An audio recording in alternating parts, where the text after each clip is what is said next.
Em nome do Pai, do Filho e do Espírito Santo. Amém. Maria, cheia de graça, o Senhor é convosco, bendita sois vós entre as mulheres, bendito é o fruto do vosso ventre, Jesus.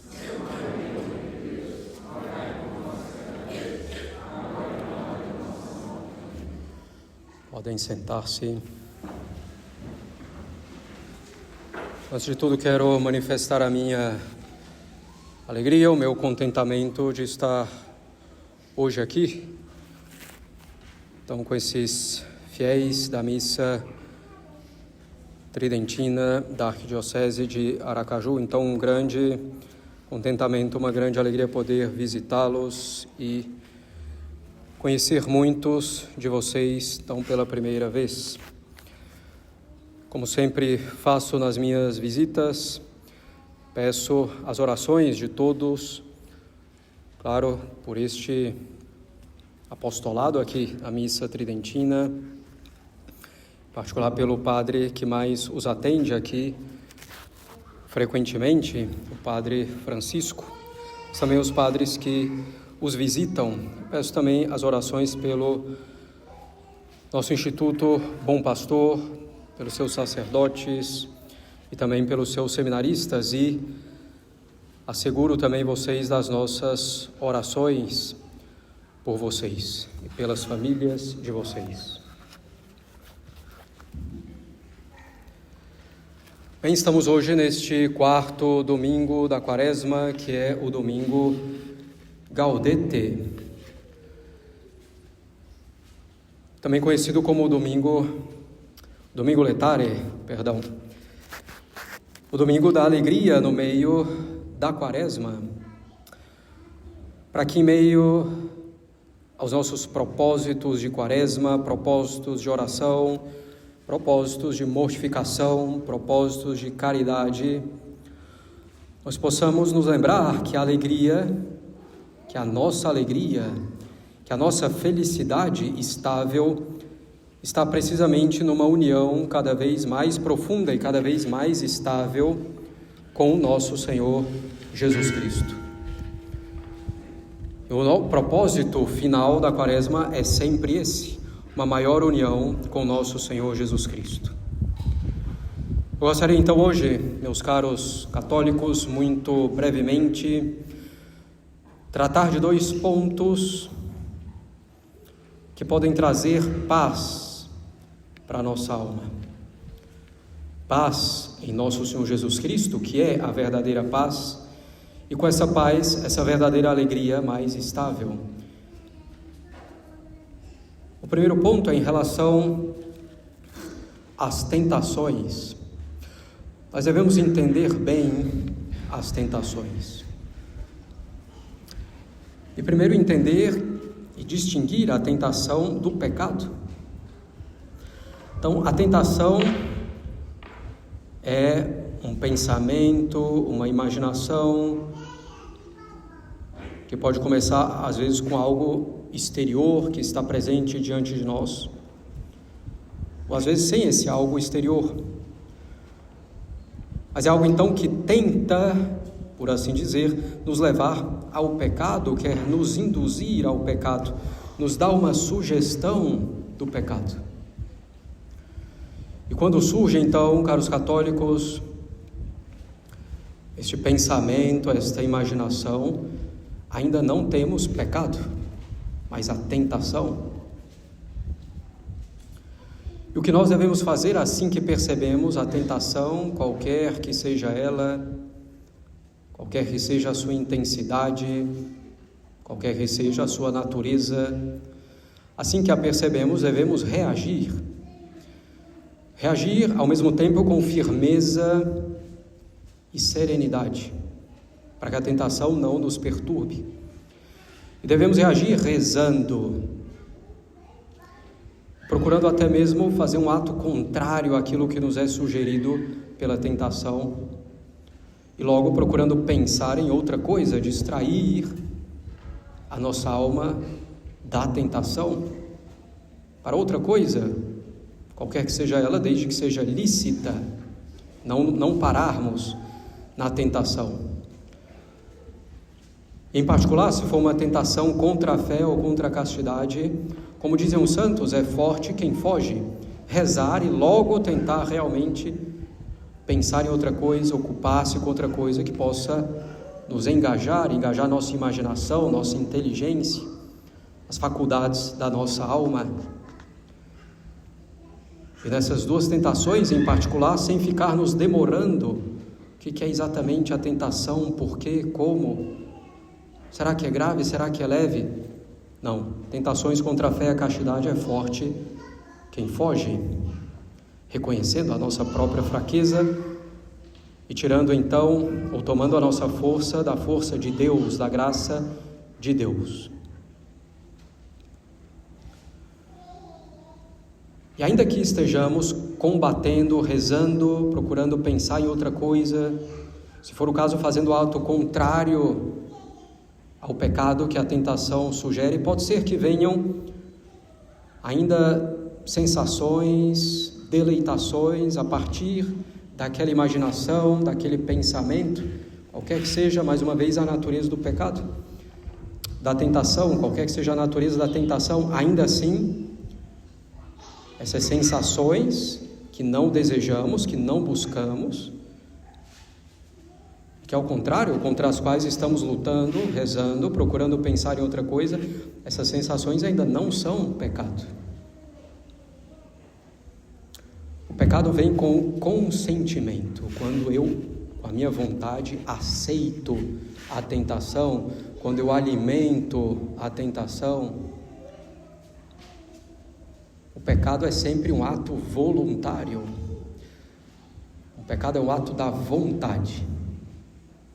Então isso é bem importante entendermos, porque senão, diante das tentações, vamos pensando que já caímos, que já pecamos, e aí vamos desanimando, nos entristecendo, achando que é impossível vencer o pecado. Porque tentações nós sempre teremos, meus caros católicos, até o fim da nossa vida. Ninguém, por mais santo que seja, está isento das tentações. E de qualquer tentação, se Deus quiser que sejamos tentados, podemos ser tentados por qualquer coisa, ainda que estejamos sinceramente procurando servir a nosso Senhor, fugir do pecado, praticar a virtude, ainda que estejamos bem avançados na vida espiritual, podemos ser tentados com qualquer coisa, mesmo aquelas mais baixas, mais banais, e isso não deve nos perturbar. Tentação é tentação, resistimos, procuramos vencer, apoiados totalmente na graça de Deus e não nas nossas próprias forças, e seguimos em frente, agradecendo a Deus, se vencemos a tentação, e se por acaso, infelizmente, caímos, logo procurando nos arrepender e procurando a confissão, se necessário. Mas sofrer tentações não deve nos desanimar em nada. Claro que às vezes é incômodo, desagradável, mas não confundamos a tentação com o pecado e não desanimemos com as tentações. Ao contrário, elas são necessárias para que a gente possa, nesse combate contra as tentações, crescer nas virtudes contrárias às tentações. Diante de uma tentação de orgulho, crescer na humildade. Diante de uma tentação de ira, de raiva, crescer na paciência, na mansidão. Diante da tentação de gula, por exemplo, crescer na temperança. Diante da tentação da mentira, crescer na virtude da veracidade. Diante da tentação de desobediência, crescer na obediência. Diante da tentação contra a castidade, crescer na pureza. É assim que Deus trabalha a nossa alma. Contra a tentação, lutando e vencendo a tentação, nós cooperamos com a graça de Deus e assim vamos crescendo nas virtudes. Não tem, basicamente, outro caminho. Suponho que a maioria conheça aquele ditado que diz: quanto mais eu rezo, mais assombração aparece. É evidente que a assombração propriamente não interessa, mas quando nós nos dispomos a servir a Deus, nos diz a Sagrada Escritura, no livro de Jó, quando nós nos dispomos a servir a Deus, devemos preparar também a nossa alma para a tentação, porque se nós queremos progredir no serviço a Deus, é porque nós queremos imitar nosso Senhor, imitar as suas virtudes. E para imitar as virtudes dele, nós temos que vencer as tentações. E Deus então permite que as tentações aumentem, para que a gente aumente o combate e a virtude por meio das vitórias. Então isso é absolutamente normal. Diz a Sagrada Escritura no livro de Jó: se queres servir a Deus, prepara a tua alma para a tentação. Então devemos ter muita tranquilidade diante das tentações e muita firmeza.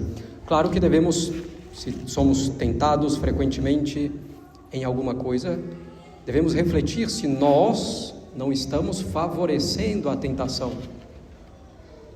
Pelos ambientes que frequento, que poderia não frequentar, pelas companhias, pelas conversas que mantenho. Então, claro que eu preciso refletir, será que esta tentação tem sido causada por mim, pelo meu comportamento, que eu devo mudar? Isso sim. Então, o primeiro pensamento que deve nos deixar tranquilos é esse. Primeiro, distinguir tentação de pecado. Tentação não é pecado e todos nós estamos sujeitos a qualquer tentação. Qualquer tentação, qualquer tipo de tentação, seja mais intensa, menos intensa, mais duradoura, menos duradoura, pouco importa. O que importa é não pecar e, ao contrário, crescer no serviço a Deus, no amor a Deus, crescer nas virtudes, nesse combate contra a tentação. Então, o primeiro ponto que deve deixar a nossa alma mais em paz e feliz de poder combater por nosso Senhor nas tentações, agradecendo a Ele a vitória, porque só vamos vencer à medida em que nos apoiamos na graça dEle. Para nos apoiarmos na graça dEle, claro, temos que rezar, e rezar não somente na hora da tentação, mas ter vida de oração. Rezar somente na hora da tentação seria como um soldado que vai para a guerra, achando que vai aprender tudo durante o combate, vai morrer logo. Nós também não podemos simplesmente querer rezar na hora da tentação. Claro que devemos, ainda que não tenhamos uma vida de oração estável, devemos rezar na hora da tentação, mas o mais às vezes será, infelizmente, insuficiente, porque é preciso preparar a nossa alma para as tentações pela vida de oração. E o segundo ponto, meus caros católicos, que deve trazer paz e então alegria para a nossa alma, depois desse entendimento da tentação como meio de realmente servir melhor a nosso Senhor, o segundo ponto diz respeito à pureza de intenção. Nós devemos purificar a nossa intenção, purificar a nossa vontade em tudo o que fazemos, para que a gente procure realmente ter a intenção de agradar a Deus em primeiro lugar. E algo que vai nos trazer muita paz, essa renúncia de nós mesmos, de buscar a nós mesmos em tudo, em todo lugar, sempre. Buscar a Deus em primeiro lugar. Então, purificar a nossa intenção nas coisas mais simples, mais uma vez. Como diz São Paulo, quer bebais, quer comais, fazei tudo pela glória de Deus. Então, nas coisas do nosso dia a dia que temos que fazer para sustentar a nossa natureza, que a gente tem intenção de fazer por Deus. Que nas minhas ações cotidianas eu pare e pense: se eu estou procurando fazer por Deus em primeiro lugar, ou por mim, ou por outra pessoa em primeiro lugar. E é claro que se procuramos ter essa pureza de intenção no que é bom, no que é lícito, no que devemos fazer, claro que também mais facilmente vamos evitar o pecado que desagrada a nosso Senhor. Se eu estou querendo purificar a minha intenção para fazer tudo para agradar a Deus, mesmo daquilo que é necessário na minha vida, então quanto mais eu vou procurar isso em relação ao pecado, de me afastar do pecado, de evitar o pecado. E buscar Deus vai buscar Deus em tudo, sempre, em todos os lugares, em todas as coisas que fazemos, purificando assim a nossa intenção. Claro que isso vai nos mortificar bastante no início, mas depois virá a paz, a tranquilidade de estar buscando sempre o que é bom, sempre o que é certo, sempre o que agrada a Deus. E essa pureza de intenção é exatamente aquilo que nos fala nosso Senhor: buscai primeiro o reino dos céus, e tudo mais vos será dado por acréscimo. Nos será dada a paz, porque não vamos ficar perturbados procurando coisas para nós, coisas do mundo, querendo contentar a nós em primeiro lugar, sempre insatisfeitos, porque o nosso coração não repousa em Deus, como diz Santo Agostinho. A minha alma está inquieta enquanto não repousa em Deus, enquanto eu não tenho essa pureza de intenção. Devemos então buscar, meus caros católicos, em tudo, em todas as nossas ações, pensamentos e palavras, fazer por Deus em primeiro lugar. Por Deus em primeiro lugar, por amor a Ele. Isso vai pouco a pouco enchendo a nossa alma de uma alegria espiritual, que é a alegria que nos interessa, e a alegria já plenamente possível nessa vida. Então, entender bem a tentação e o proveito que podemos tirar das tentações, sem nos perturbarmos, e purificar a nossa intenção, para que tenhamos a intenção em tudo de agradar a Deus em primeiro lugar, e assim evitando mais fortemente todo mínimo pecado, e fazendo tudo, as coisas mais simples que temos que fazer, que devemos fazer, de fazer por Deus em primeiro lugar. E aí teremos pouco a pouco a nossa alma repleta de alegria. Em nome do Pai, do Filho e do Espírito Santo. Amém.